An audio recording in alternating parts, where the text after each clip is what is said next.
গোটা বিশ্বকে চমকে দিলেন রাশিয়ার প্রেসিডেন্ট পুতিন। ইউক্রেনের উপর সব থেকে বড় হামলাটা করলেন কালকে রাতে, এবং যা নিয়ে গোটা বিশ্ব কার্যত হতবাক। যখন ডোনাল্ড ট্রাম্পের সঙ্গে আলাস্কায় মিটিং করেছেন পুতিন, তারপরেও পুতিনের এই ধরনের আচরণ নিঃসন্দেহে ইউক্রেন এবং ইউরোপীয় ইউনিয়নের কাছে অত্যন্ত বড় ধাক্কা।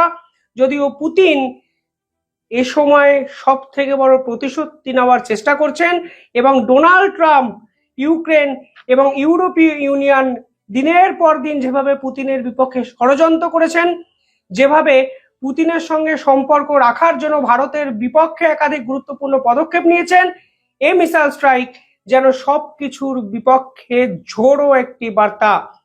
এরপর ইউক্রেন বা আমেরিকা কি করে অপেক্ষা তো করতে হবে, তবে আজকের এই হামলার পর গোটা বিশ্ব নিঃসন্দেহে শকড। আলোচনা করবো এই ভিডিওতে এই বিষয়ে। আপনারা যারা দেখছেন, ছোট্ট একটা অনুরোধ, দ্য ইন্ডিপেন্ডেন্ট নেটওয়ার্ক এই চ্যানেলটিকে একটু সাবস্ক্রাইব করে পাশে থাকা বেল আইকনটি ক্লিক করবেন পরবর্তী জিওপলিটিক্যাল আপডেটের জন্য।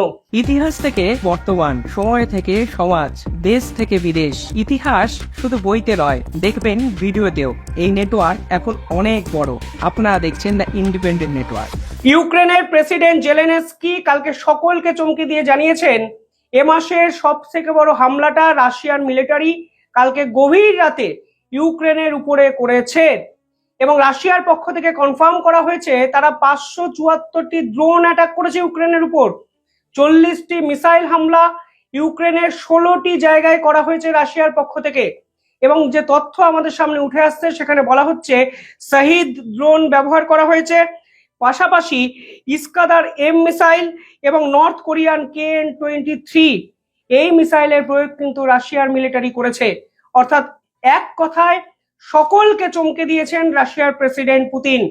আরো উল্লেখযোগ্য বিষয় হলো, কালকে ইউক্রেনের পক্ষ থেকে যে স্টেটমেন্ট দেওয়া হয়েছে সেখানে তারা পরিষ্কার প্রশ্ন তুলেছেন, কেন হঠাৎ করে ওয়েস্টার্ন ইউক্রেনকে আক্রমণ করা হলো রাশিয়ার পক্ষ থেকে, এবং রাশিয়া মূলত ওয়েস্টার্ন ইউক্রেন এবং সেন্ট্রাল ইউক্রেনকে টার্গেট করেছে, যা কিন্তু এর আগে কখনো সে অর্থে করতে দেখা যায়নি রাশিয়াকে।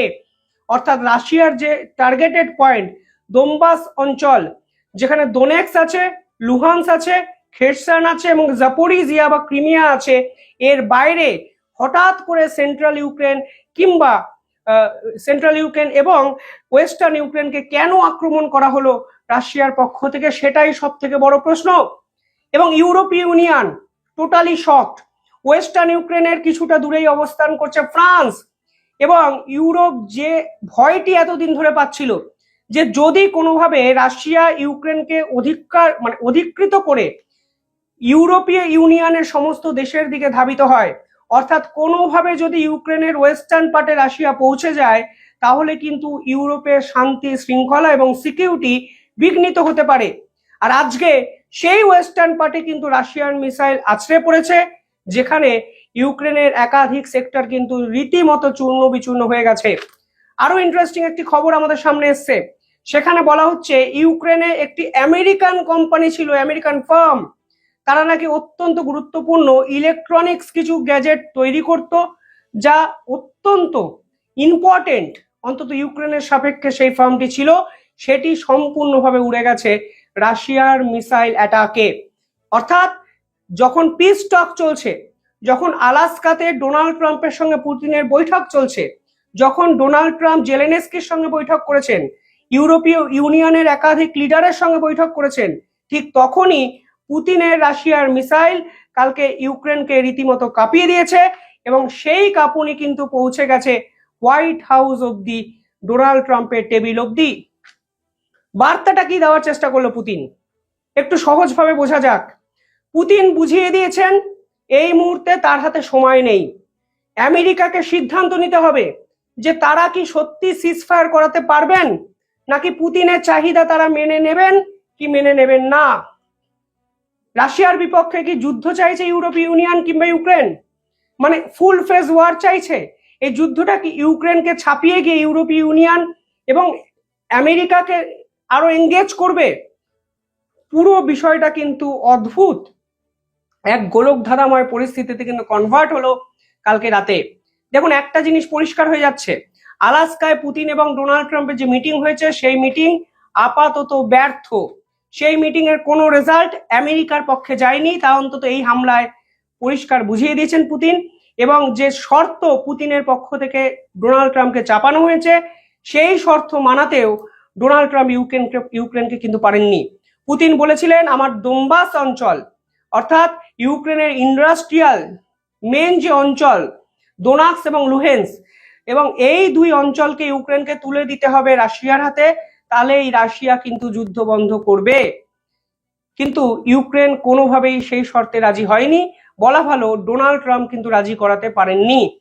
পাশাপাশি এই প্রশ্ন কালকে পুতিনের এই হামলার পর তুলে দেওয়া হয়েছে যে ইউক্রেনকে নাকি ন্যাটো লেভেলের সিকিউরিটি আমেরিকা এবং ইউরোপীয় ইউনিয়ন দিয়েছে। কি এমন সিকিউরিটি তারা দিল যে 574টি ড্রোন ইউক্রেনের উপরে হামলে পড়লো, কোনো ডিফেন্স সিস্টেম কিচ্ছু করতে পারলো না। ইউক্রেন যদিও একটি আমাদের সামনে বিবৃতি দিয়েছে যেখানে বলা হচ্ছে তারা বিভিন্ন ড্রোনকে ইন্টারসেপ্ট করেছে বটে, কিন্তু এই হামলা সাম্প্রতিক সময়ের সব থেকে বড় হামলা তারা নিজেরাই কিন্তু স্বীকার করছে। অর্থাৎ ইউরোপীয় ইউনিয়ন দিনের পর দিন যেভাবে রাশিয়ার বিপক্ষে অ্যাগ্রেসিভ মুভ করেছে, যেভাবে রাশিয়ার সঙ্গে বন্ধুত্ব রাখার জন্য ভারতকে বিভিন্ন আছিলায় একঘরে করার চেষ্টা করা হয়েছে, পুতিন কিন্তু সে সব কিছুরই জবাব দিলেন। তিনি বুঝিয়ে দিলেন যে শুধুমাত্র তোমরা দিনের পর দিন আমাদের সঙ্গে যে আচরণ করেছো তা ঠিক নয়। আরো ইন্টারেস্টিং ফ্যাক্ট একটা আপনাদের বলছি, কালকে পুতিন যে সকল জায়গাগুলোকে টার্গেট করেছে তার মধ্যে ইউক্রেনের এনার্জি সেক্টর ছিল। বোঝার চেষ্টা করুন, এই মুহূর্তে রাশিয়ার থেকে ক্রুড অয়েল কে কিনছে? ভারত এবং চীন। অর্থাৎ রাশিয়ার এনার্জি সেক্টরই রাশিয়ার ইকোনমিক্যাল ক্রাইসিস থেকে রাশিয়াকে রক্ষা করছে। এবার পুতিন কি দেখলেন? পুতিন দেখলেন আমার এনার্জি সেক্টরকে তুমি বন্ধ করতে চাইছো, আমার থেকে তেল কিনছে বলে ভারতকে তুমি আটকাতে চাইছো, আমার উপরে প্রায় 4000টি স্যাংশন লাগিয়ে দিয়েছো গোটা বিশ্বে আমরা ব্যবসা বাণিজ্য করতে পারি না, তাহলে তোমারও এনার্জি সেক্টর থাকবে না। তাই রাশিয়ার মিসাইল কিন্তু কালকে ইউক্রেনের একাধিক এনার্জি সেক্টরের উপর আছড়ে পড়েছে এবং ইউক্রেনের ইকোনমিক্যাল স্টেবিলিটিকেও রাশিয়া কিন্তু সম্পূর্ণভাবে ঘুরিয়ে দেওয়ার দিকে এক স্টেপ এগিয়ে গেল। অর্থাৎ আলাস্কা মিটিং এর পর ডাহা fail Donald Trump. Putin advantage পজিশনে। পুতিনের এই শর্ত মেনে নেওয়া ছাড়া ডোনাল্ড ট্রাম্প এবং ইউক্রেনের হাতে এখন কোনো উপায় আছে বলে আমার অন্তত মনে হচ্ছে না। সেই ইউক্রেন যতই লাফাক আমরা 4টে অংশ ছাড়বো না, পুতিনের হাতে তুলে দেব না। কিন্তু তুলে দিক আর না দিক, ইউক্রেন প্রতি মুহূর্তে যেভাবে ধাক্কা খাচ্ছে তা কিন্তু নিঃসন্দেহে ডোনাল্ড ট্রাম্পের কর্মক্ষমতার উপরও বড় প্রশ্নচিহ্ন তুলে দেওয়া হচ্ছে। জেলেনস্কি একটি টুইট করেছেন যেখানে তিনি বলেছেন এই আক্রমণ শুধু ইউক্রেনের উপর আক্রমণ নয়, এই আক্রমণ আমেরিকার উপরেও আক্রমণ। পুতিনও জানেন এই আক্রমণ আমেরিকার উপর আক্রমণ, আর পুতিন এটাও জানেন এই মুহূর্তে আমেরিকার করার মতো কিচ্ছু নেই। অন্তত পুতিনের বিপক্ষে কোনো পদক্ষেপ নেওয়ার জায়গায় ডোনাল্ড ট্রাম্প নেই বলেই কালকে এই ধরনের মিসাইল এবং ড্রোন অ্যাটাকে ঝাঁঝরা হয়ে গেছে ইউক্রেন। দেখ কেমন লাগে, দিনের পর দিন প্রতিহিংসাপরায়ণ রাজনীতি করতে গিয়ে, এই পৃথিবীর হত্যাকর্তা বিধাতা হতে গিয়ে, ধারক বাহক হতে গিয়ে আজকে ইউক্রেনের মতো একটি দেশকে বলির পাঠা করে দিল আমেরিকা। তা কিন্তু দিনের আলোর মতো পরিষ্কার।